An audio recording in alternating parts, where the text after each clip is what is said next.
Pedagogia Turma que encontro presencial de 25 de setembro de 2021 Jacaré dos Homens Alagoas.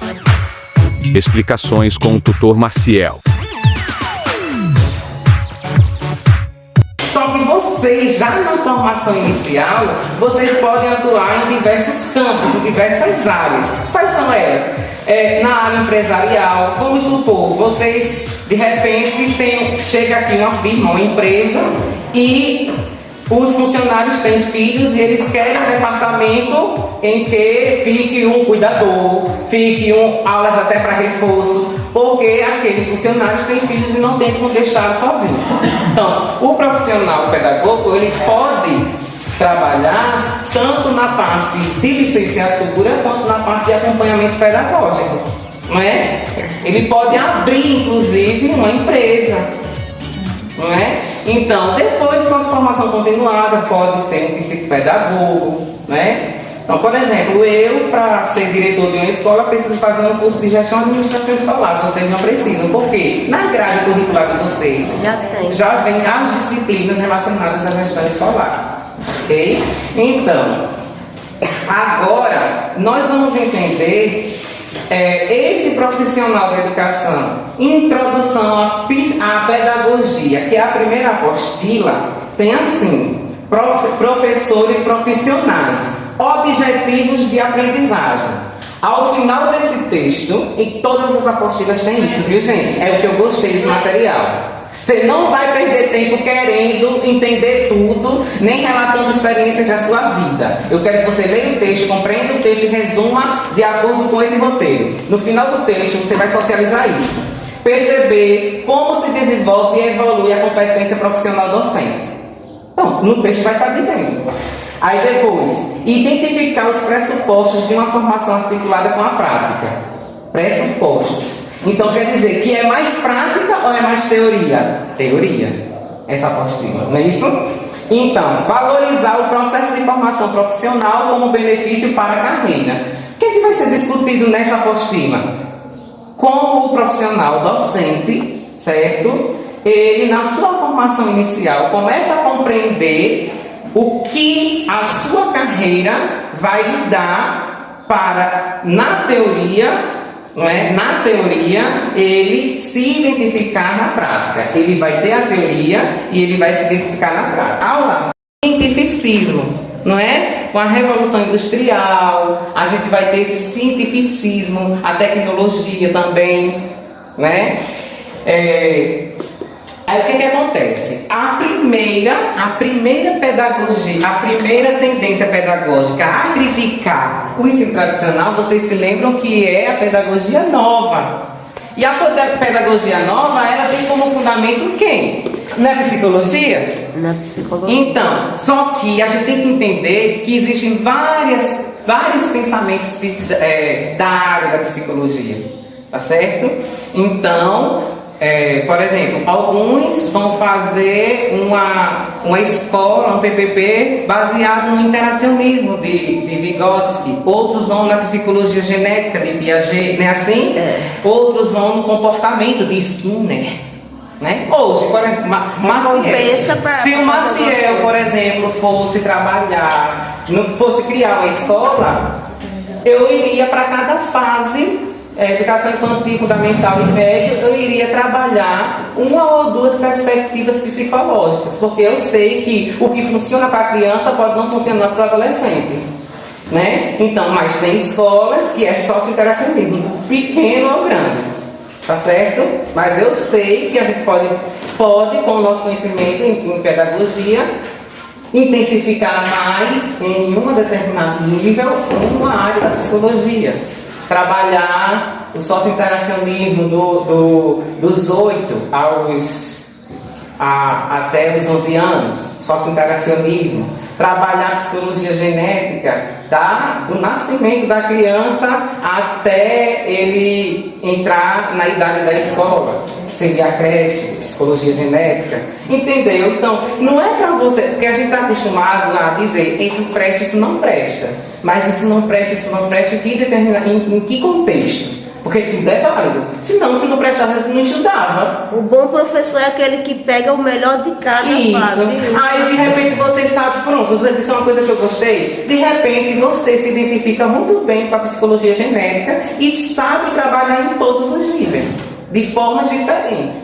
Isso não quer dizer também que você, em alguma atividade ou algum conteúdo, você deixa um pouquinho de lado aquilo que você mais domina, porque você sabe que não vai valer a pena, e pegue uma outra teoria interacionista. Tá certo? E aí por diante. Porque a gente costumou a fazer um PPP voltado apenas para um tipo de tendência. Mas isso não é pensamento crítico. A gente tem que entender o que serve e o que não serve para determinado contexto.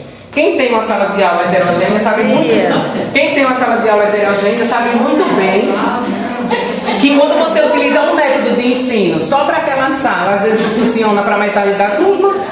Imagine para uma escola inteira, para vários níveis de ensino.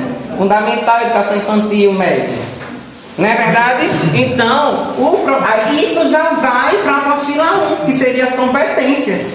Tá vendo? São essas competências, conhecer quanto a antítese. Porque às vezes a gente pensa que dialética é eu convencer o outro de que eu estou certo, ou eu ser convencido, mas não. A dialética de Marx é aquela em que existe a tese, a antítese e a síntese. E a síntese é a superação das duas coisas. É a junção, né? Pode ser a junção ou pode ser a negação das duas. Por exemplo, o fogo queima e a água apaga o fogo. Tá certo? Não é assim? Eu tenho aqui uma tese e uma antítese. Fogo e água. Mas eu posso criar um problema. Eu posso dizer, você tem certeza que a água também não pode queimar? Não é? Você tem certeza? Como? A água, para queimar, ela vai ter que estar em um estado físico. Aquecida. Ou aquecida ou congelada. Congelada. Porque se eu já me queimei com um gelo, fui colocar até eu tenho a pereba aqui. A casquinha. Fui colocar, estava queimando tanto que eu estourei um calo, aí queimou, peguei o gelo, coloquei diretamente na carne, grudou. Quando eu puxei, arrancou com cor e tudo. Aí parece uma eczema, mas não. É porque deve ter sido de não sei quantos graus, eu não tratei e a pele ficou assim, ressecada para sempre. Né? Aí toda vez que eu estou desidratado, coça. Tá vendo? Aí sai a pelezinha. Queimou. Aí eu tenho que ir pro dermatologista para ver o que a gente tem que fazer. Mas quem disse? Ninguém vê. Né? Eu fiquei preocupado. Mas assim, o que eu quero dizer para vocês o fogo queima, a água apaga o fogo. Sim. Então eu tenho aqui uma tese e uma antítese. Aí quando eu problematizo e digo, será que a água só apaga o fogo? Será que a água também não tem a capacidade de queimar? Aí vamos lá, sim, ela queima quando ela está aquecida pelo fogo. Quem continua queimando é o fogo, minha gente. Se você disser assim, a água queima quando ela é aquecida, então quem queimou realmente foi a água ou foi o fogo? Foi o fogo. A água só foi um instrumento que o fogo utilizou para queimar. Então são questões filosóficas, olha o que é dialética. Aí de repente você diz, mas a água no seu estado sólido, ela pode queimar. Pegue, vá pro polo norte, se deite lá, para ver se suas costas não colam lá e você sai todo ferido, né? Deitado lá. Então o gelo ele queima, tem a capacidade de queimar a nossa pele mesmo. Não é que vai criar fogo, eu não disse que vai pegar fogo. Vai derreter. Eu digo que vai queimar. Vai queimar, vai danificar o seu corpo, vai ferir. Queimar no sentido de ferir e não de incendiar. Tá certo? Viu aí? Até a linguagem a gente vai dizer, então, isso é dialética. Aí você vai dizer o seguinte, mas professor, o que você acabou de dizer é verdade? Eu digo, não é a verdade, é uma verdade. Então, para a dialética não existe uma verdade. Existe a tese, a antítese e a síntese. E aquela síntese pode gerar outra. Aquela síntese virou outra tese. Que pode depois encontrar uma antítese que vai gerando outras sínteses. Vocês estão entendendo como é a dialética? A dialética ela não para. aqui a verdade só existe até o momento em que eu não encontro outra verdade para confrontá-la e descobrir a síntese das duas. E toda a síntese vira uma tese e vai encontrar outra antítese que vai gerar outra síntese. Não é interessante? Aí, É infinito. exatamente. Por isso que a gente diz assim, antes não se podia comer ovo. Porque ovo tem muito colesterol, tem isso, aquilo, né? Agora tem... Aí hoje, quando a gente vai para um nutricionista e diz, olha, eu quero emagrecer, coma 10 ovos, não sei quantos dias, né? Aí pronto. Agora, por quê? Porque descobriram que não era o ovo, é o que a gente adiciona ao ovo. Cria. Como é que a gente determina o nosso próprio conhecimento? Não é? Então, a partir da psicologia. E aí a constituição do conhecimento do ser humano. E aí a apostila vai selecionar 3 psicólogos. Quais são eles? Levi-Vygotsky, Piaget e Vallon. Eu quero essa. Então fique com elas, tá certo? 5.1 é de Lene. Isso.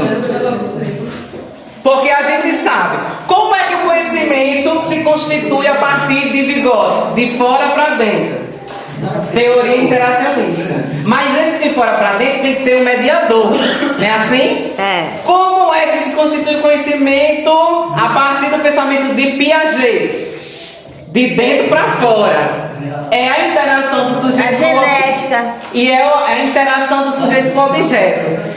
Né? Ele diz o seguinte, que nós já nascemos dotados de esquemas psicológicos. Ele tem os termos dele, eu não me lembro, mas são esquemas de aprendizagem que vão se desenvolvendo com a idade. E aí o ser humano, a criança, ela vai desenvolver em determinada idade a capacidade de pensar matemática, a capacidade de pensar a linguagem, certo? E outras coisas. Agora, ele não precisa de outra pessoa, ele não precisa do mediador. Se é de dentro para fora, quer dizer, se ele pega esse celular, a gente tem aí crianças que não são alfabetizadas e sabem mexer no joguinho. O dessa daqui, que agora tá pequenininho, ele mexe já. Eu presenciei. O menino não Nem sabe falando ler. O menino não sabe ler. Aí mostrou para o pai, eu ganhei. Quando mostrou, o joguinho é para criança. Mas geralmente, eu não sei vocês, mas nós da nossa geração sempre tivemos alguma dificuldade nos joguinhos, seja aqueles PlayStation, porque eles vinham em inglês. E às vezes a gente ficava com dificuldade de entender, mesmo sendo um joguinho besta, banal de luta, né? Fight, né? Lute. Mas aí a gente foi aprendendo. E as crianças hoje, elas têm uma capacidade cognitiva de pegar um joguinho e não precisar ler, de ser alfabetizadas. Quer dizer, o letramento digital delas é mais eficiente do que a própria alfabetização. Aprender a ler e escrever. O letramento digital. Minha filha chegou pra mim, mamãe, eu quero um brinquedo pop, it, fidget toys. Você falou o quê, filha? Então, quem poderia explicar uma criança que não sabe ler, mas já tem um letramento digital? O Piaget. Porque não precisou do mediador, é só ele e o celular. Não é? E alcança às vezes pontuações maiores do que os pais. No joguinho que o pai selecionou para ele jogar. Não, por exemplo, o joguinho eu não vi o que era, mas é um joguinho de O pai não explicou, ele aprendeu sozinho. Ele fez a pontuação. Isso. E mesmo que tenha explicado, o pai se surpreendeu pela pontuação que ele conseguiu. Por não saber ler. Tá entendendo? Olhe. Sim, e aí vem a questão do Vallon. O que é que o Vallon faz? O Vallon não vai querer saber essa questão do conhecimento que nasce de dentro para fora ou de fora para dentro. O Vallon simplesmente vai defender a tese de que a criança aprende por imitação. Não é assim? Vamos ver, por aqui. A imitação, ela olha e imita. Só que ele defende que essa imitação é criativa. Vou dar um exemplo. Quem tem filha mulher aqui, menina? Tem quantos anos? 8. Ela já sabe se maquiar? Já. Mas antes dela saber se maquiar, ela se maquiava do jeitinho dela? Sim. E pra ela tava bem maquiada? Tava. Pronto. E a gente sabe que ela não estava. Mas na cabecinha Foi dela. aprimorando. Mas na cabecinha dela, por mais que tivesse borrada, por mais que aquela cor não assentasse, tava linda. Então, a criança imita a mãe. Então, se a mãe se maquia, né? Ela vai se maquiar também. Ela né? não imita a mãe, não. Não, ou alguém. Ela viu alguém se maquiar pra uma aluna. Foi as Barbie da vida. Sim, as Barbie, então. Ela imita o adulto. Só que essa imitação é criativa, porque a criança, ela tem uma coordenação motora, ela tem o desenvolvimento motor dela, ela tem o desenvolvimento cognitivo dela, então tudo que ela imitar vai ser de acordo com as capacidades que estão sendo desenvolvidas nela. E aquilo não vai ser mal feito, aquilo é performance. É a performance dela naquele momento. Naquela idade. E aí, de tanto ela fazer, ela pode aprimorar e superar o adulto com 8 anos. E pode. Que nem eu faço. Pois é, vocês estão entendendo? Então, assim, gente, vocês sabem que eu não sou pedagogo, mas eu estou trazendo assim uma luz, porque quando a gente for discutir essas coisas, ó, já tem algumas coisas, tá? Verdade. Assim que a gente discutiu aqui na sala. Então, Edilene, 5.1 Edilene. 5.1. Só. Vou dar uma pessoal. Eu tenho facilidade com todos os alunos. E eu tenho facilidade com um aluno ruim. Com um aluno que não quer estudar. Com um aluno ruim, miserável, chato, Que ninguém preguiçoso, abandonado, que ninguém quer, rejeitado. Que sabe que não vai aprender nunca. Eu tenho facilidade. Sabe por quê? Sabe por quê? Porque eu era pior do que ele. Ah, você tem conhecimento próprio.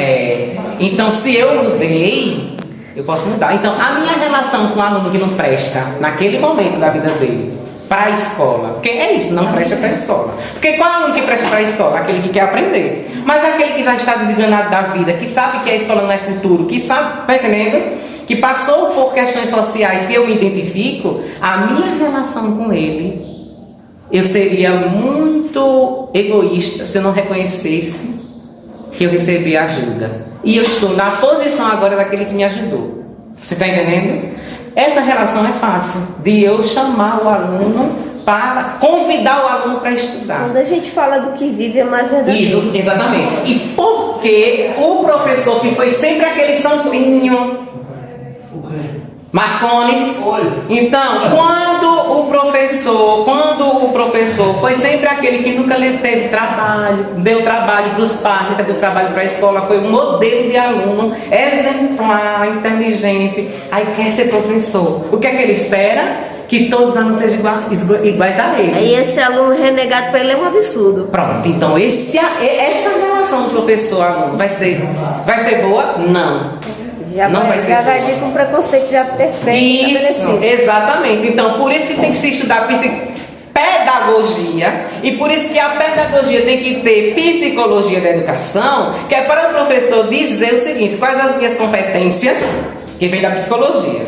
As minhas competências são essas. Então, embora eu tenha um perfil da minha personalidade, como profissional, eu tenho que entender que as pessoas são diferentes. É a mesma coisa do que a gente acabou de fazer o projeto. Não é porque, será que um autista não tem capacidade de se tornar professor e trabalhar em sala de aula? Ele tem. E vai ter uma relação professor-aluno mediada pelo coordenador na escola. Não vai?